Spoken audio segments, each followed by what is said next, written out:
Всегда нам нужны бывают ответы. И мы их хотим получить через психолога, через коуча, астролога, таролога и так далее. Это нормально, и эти ответы очень часто могут нам помогать или же наоборот уводить нас с нашей дороги, потому что видение у этого человека, видение у вас, оно немножко отличается. Они могут помогать, но решение все-таки оно ваше. И для этого нужно развивать осознанность, нужно развивать свое видение, нужно развивать свое ощущение и тренировать свою энергию. Я как энерготренер понимаю, что человек достаточно должен быть в соприкосновении со своей энергией, чтобы каждый день его или усиливать, или очищать, или наслаждаться, или создать какой-то connection с миром, с собой, с людьми и так далее. Один из тех моментов, когда вот человек застревает, о чем-то думает и хочет найти ответ или же хотя бы какой-то анализ, какой-то вывод сделать, это очень важный момент. И когда этого нет, человеку сложно бывает или заснуть, или работать, или быть в отношениях, потому что в мыслях что-то вертится, и я с этим не могу ничего сделать. Что можно сделать в этот момент? Взять обычные метафорические карты. Если нет метафорических карт, вот собрать, например, несколько картинок в Пинтересте, лучше не в момент, чтобы мозг немножко забыл эти картинки. Даже можно сделать в Пинтересте обычную доску, собрать туда разные картинки и вот просто потом интуитивно какую-то выбрать. Значит, мы после того берем бумагу, пишем тему. Темы могут быть разные. Это могут быть отношения, это может быть связано с богатством, это могут быть отношения с семьей, с собой. Например, даже элементарно, я хочу танцевать, но что-то моя система меня не слушается. Почему? Я же хочу танцевать. Или же я на самом деле хочу быть богатой. Что в моей системе мне мешает? Или я хочу быть в этих отношениях очень гармоничной, но что мне мешает? Или же, что мне сделать, чтобы это усилить? Как мне понять, что мне нужно, чтобы это расширить? Да? Я, как вот энерготренер, понимаю, что человек должен достаточно быть в соприкосновении со своей энергией, чтобы не только ощущать его, но и управлять. Не быть вот марионеткой, вот, чтобы эти нитки тебя постоянно тобой управляли, а именно, если надо их разрезать, если надо их взять в руки, то есть может быть по-разному. Можно идти в потоке жизни, можно самой взять какую-то ответственность и давать какое-то, не то что направление, а именно направление своей лодки. Да, целом направление давать это спорный вопрос.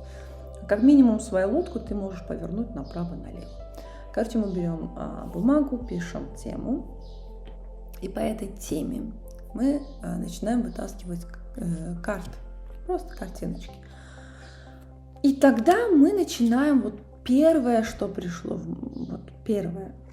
Потому что одна картинка может создавать разные впечатления, да, то есть полет, расставание, или встреча, или креативность, там, не знаю, полет, разное может быть. Но на тот момент самое главное то, что пришло, вот мелькнуло и все.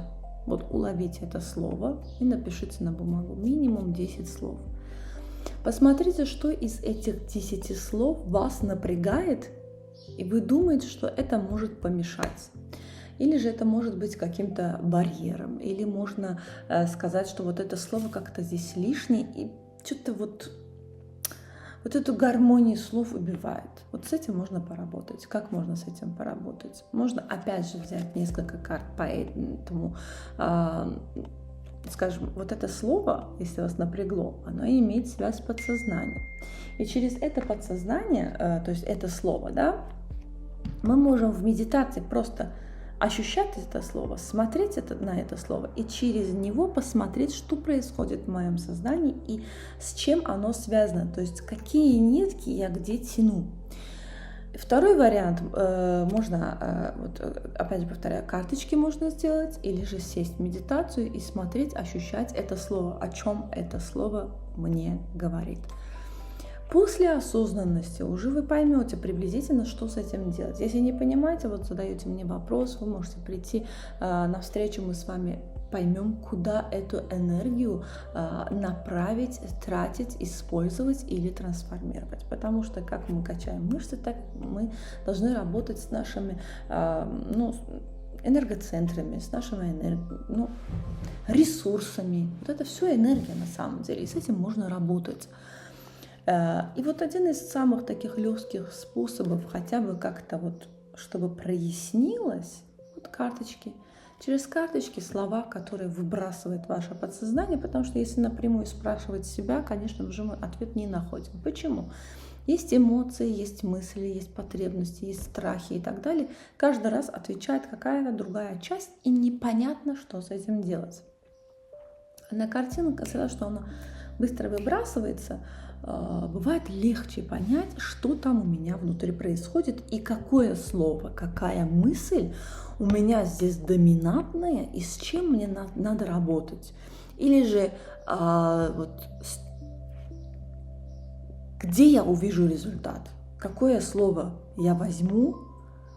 Опять же мой выбор, но это будет, например, 10 слов. А если без конца мозг что-то повторяет, о чем-то говорит, понятно уже, что уже не знаешь, с чем работать, а когда, например, приходишь к психологу, терапевту или коучу, еще кому-то, ты просто стоишь и не знаешь, о чем сказать, о чем рассказать. Поэтому лучше немножко научиться разбираться в себе, чтобы сказать, здесь мне больно, здесь мне некомфортно. Могли бы мы это скорректировать? И, конечно же, тогда более эффективно бывает. Насколько вы с собой в контакте, настолько человек, который знает это все, может эффективнее помочь и быстрее помочь, потому что вы уже находите путь. И чем больше вы в себе можете разбираться и ощущать, тем больше вы становитесь своим целителем, своим другом по жизни. Поэтому тренируйте свою энергию, задавайте вопросы, если есть, и мы будем над этим работать. Ощущайте себя, живите, будьте в контакте с собой, со своими чувствами, со своей энергией. То, что вас усиливает, ощущает и дает вкус к жизни. Если будут вопросы, задавайте.